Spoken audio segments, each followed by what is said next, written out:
મહાભારતનું યુદ્ધ શરૂ થવાનું અને એ વખતે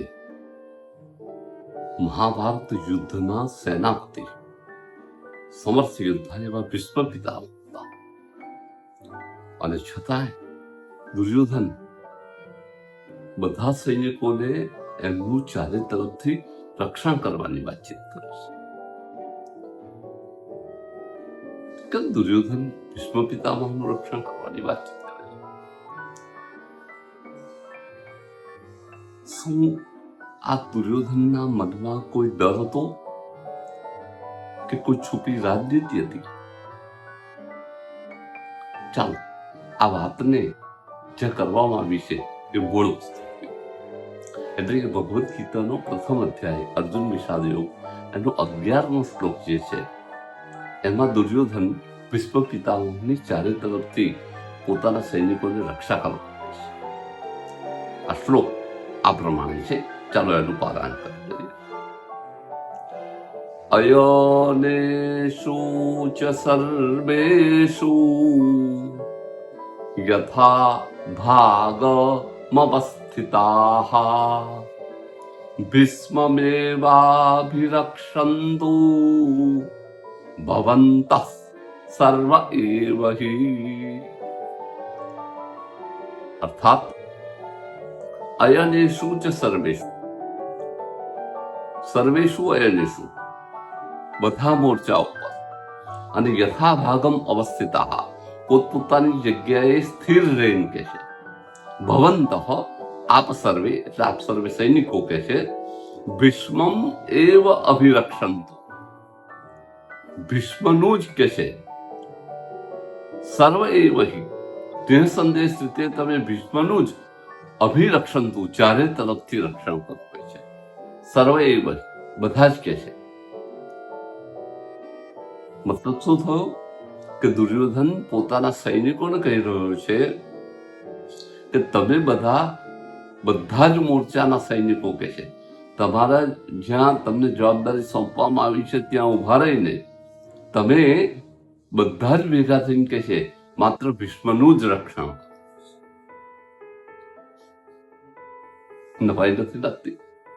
દુર્યોધન કોનું રક્ષણ કરવાની વાતચીત કરતો છે? ભીષ્મનું રક્ષણ કરવાની વાતચીત કરવાનો છે. એ ભીષ્મ કે જે ક્ષત્રિયોની ભરસભામાંથી અંબા, અંબિકા અને અંબાલિકાનું અપહરણ કરીને લઈ આવેલા અને સમગ્ર ક્ષત્રિય સૈન્યને પરાજિત કરેલું એ ભીષ્મનું રક્ષણ કરવાની વાત દુર્યોધન કરી રહ્યો છે. શું દુર્યોધન અંદરથી ડરી ગયો હતો કે પછી કોઈ એની રાજનીતિ હતી? કેમ આવું કહી રહ્યો છે દુર્યોધન? તમને શું લાગે છે? તો જુઓ, દુર્યોધનના મનમાં એક છુપો ડર હતો. કેમ કે કૌરવ સેનાના અગ્રણી સેનાપતિ હતા ભીષ્મ પિતામહ. અને ભીષ્મ પિતામહ એટલે એવા એક મજબૂત વ્યક્તિ કે જેનાથી સમગ્ર ક્ષત્ર સેના ડરતી હતી. આવી વ્યક્તિ એ કૌરવ સેનાની એક મુખ્ય તાકાત હતી, એક મુખ્ય તાકાતનું પરિબળ હતું. અને જો એને કંઈક થઈ જાય તો આ ડર દુર્યોધનના મનમાં હતો કે જો કદાચ ભીષ્મ કંઈક થઈ ગયું, ભીષ્મ જો પડી ગયા તો કૌરવ સેનાનું મનોબળ તૂટી જશે, કૌરવ સેના હતી નહોતી થઈ જશે. કેમ કે એ ભીષ્મના કારણે ઊભી છે. એટલે જો ભીષ્મને કંઈ થઈ ગયું તો કૌરવ સેનાનું જે મનોબળ છે એ તૂટી જશે. માટે જો એ શું કહી રહ્યો છે? ભીષ્મમ એવ અભિરક્ષંતુ ભવन्तઃ સર્વ એવ હિ. તમે ભીષ્મનું જ અભિરક્ષંતુ ચારે બાજુથી રક્ષણ કરો. અને કઈ જગ્યાએ? સર્વેષુ અયનેષુ યથાભાગમ અવસ્થિતાઃ ભવन्तઃ સર્વ એવ હિ. પોતપોતાના મોરચા ઉપર ઉભેલા તમે બધા જ કેસે ભેગા થઈને વિશ્વમ એવ અવિરક્ષંતુ, વિશ્વનું જ રક્ષણ કરો કે છે. અભિરક્ષંતુ એટલે ચારે તરફથી રક્ષણ કરો. એટલે તમારું કામ હવે શું છે? માત્ર ભીષ્મનું રક્ષણ કરવાની વાત છે. હવે જુઓ, દુર્યોધન આખી સેનાની સુરક્ષાની ચિંતા નથી કરી રહ્યો, હવે ભીષ્મની સુરક્ષાની ચિંતા કરી રહ્યો છે.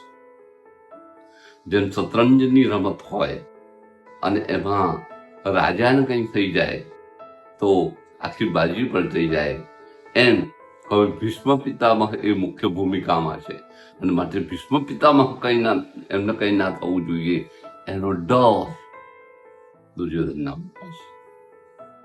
અને માટે સૈનિકોને કહી રહ્યો છે કે તમે તમારા મોરચા ઉપર ઉભા રહો, તમને જે કામ સોંપેલું છે ત્યાં તો તમારે રહેવાનું જ છે, પણ તમારે બધાએ ભેગા થઈને બધી જ રીતે તમારાથી જેટલી રીતે શક્ય બને એ રીતે તમારે ભીષ્મ પિતામહનું રક્ષણ કરવાનું છે. એટલે એમની સુરક્ષા રાખવાની છે, એમને કંઈ થવું ના જોઈએ, આ તમારે ધ્યાન રાખવાનું છે. તો વિચાર કરો કે જે એકલા હાથે સમગ્ર પૃથ્વીના ક્ષત્રિયોને હંફાવી શકતો હોય એવા ભીષ્મ પિતામહ જ્યાં સામે ઉભેલા હોય, એમની સુરક્ષાની કોઈ ચિંતા થાય ખરી? પણ દુર્યોધન ચિંતા કરે છે. અને આ જ બતાવે છે કે એના મનમાં એક છુપો ડર છે. અને એ ડર કોનો છે? એ ડર પાંડવ સેનાનો છે. એટલે જુઓ, શરૂઆતમાં પણ એને પાંડવ સેનાના મહારથીઓના નામ જ ગણાવ્યા છે, પછી પાછળથી પોતાની સેનાના નામ ગણાવ્યા, અને અમે પાંડવ સેનાના તો કેટલા બધા નામ ગણાવ્યા, અને સામે પોતાની સેનાના તો જે ગણ્યા ગાંઠ્યા વીરો હતા એના જ નામ ગણા. પણ પાછું પોતાનો ડર ખુલ્લો ના પડી જાય એટલા માટે પાછું એને એવું કહ્યું કે આવા તો ઘણા બધા મહારથીઓ મદરથી ત્યક્ત જીવિતા, મારા માટે પ્રાણની આહુતિ આપવા માટે અહીં આવીને ઉભેલા છે. પણ અંદરથી ડરી ગયો છે. એને એમ છે કે કદાચ કંઈક ભીષ્મ પિતામહ ન થઈ જશે તો જે મારી સેનાનું મનોબળ છે કદાચ તૂટી જશે તો શું લાગે છે મિત્રો તમને? આ દુર્યોધનના મનનો કોઈ ડર હતો કે એના કોઈ વિશિષ્ટ રાજનીતિ અથવા રણનીતિનો આ કોઈ ભાગ હતો? શા માટે ભીષ્મ જેવા સબળ અને પ્રબળ એવા મહારથીનું રક્ષણ કરવાની વાતચીત કરે છે? સામા પક્ષે પાંડવ સેના છે અને સામે શ્રી કૃષ્ણ ઉભા છે. પાંડવોનું સૈન્ય એકતા વાળું છે અને પોતાના સૈન્યમાં એકતા નથી. આ ક્યાંક ડર દુર્યોધનના મનમાં છે અને માટે એ ભીષ્મમ એવ અભિરક્ષંતુ ભવંતઃ સર્વ એવ આવી વાત કરે છે.